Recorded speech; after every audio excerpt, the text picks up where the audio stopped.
I'm Alan Wisdom, Vice President at the Institute on Religion and Democracy in Washington. And why did you sign the Manhattan Declaration? I signed it because it was an important statement that went beyond just speaking negatively against abortion and same-sex marriage, but really gave a positive witness to what Christians and many others believe about the value of human life and the importance of marriage. I signed it because it's countercultural, because it's willing to take a stand against the powerful currents in our culture that are taking us away from the respect for human life and the veneration of the marriage covenant. And I signed it because it particularly speaks to people in my situation in a mainline Protestant congregation about the need to have a distinctive Christian witness amidst this culture. What else are you particularly concerned with, have you seen personally in your life that may change because of your signing? Well, I think that the Manhattan Declaration gives us a chance in the area of marriage, which is where I've written and spoken extensively. It gives us a chance to present positively what the church and what history teach us about the value of marriage. It makes it very clear that the problem with marriage is not principally homosexuals seeking same-sex marriage. It is a loss of understanding of the meaning of marriage in our society that's been going on for several decades.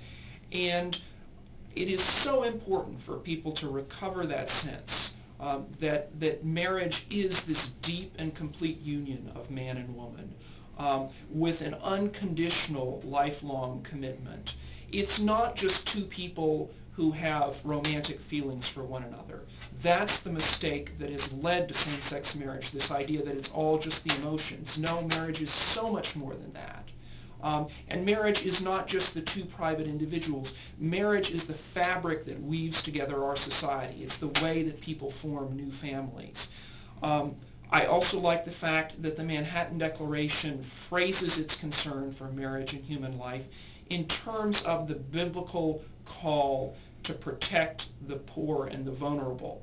That this is not just people taking a moral stand for their own self-righteousness, but it's really out of compassion for those who are suffering in our society. In the area of marriage, the worst damage from our departure from Christian understanding of marriage is being suffered precisely by the poor. It's people who are moving through life in what's called serial monogamy, from one partner to the next partner to the next partner, leaving behind children who often lack a father, devastating the lives of women and of men with divorce, with serial cohabitation.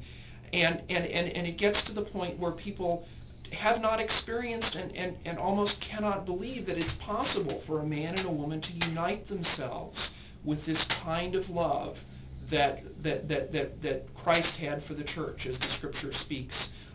This total and complete love, this love that can be trusted. And that's what our society needs to hear, that kind of love is possible.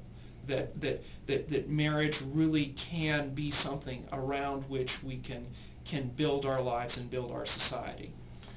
Is it fair to say that marriage preceded society?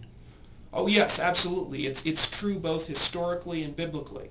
Historically, marriage predates our earliest records of civilization. The earliest legal codes from the ancient Near East mention marriage as an already existing institution. And the Bible locates marriage in creation. It connects marriage to God's creation of humans as male and female.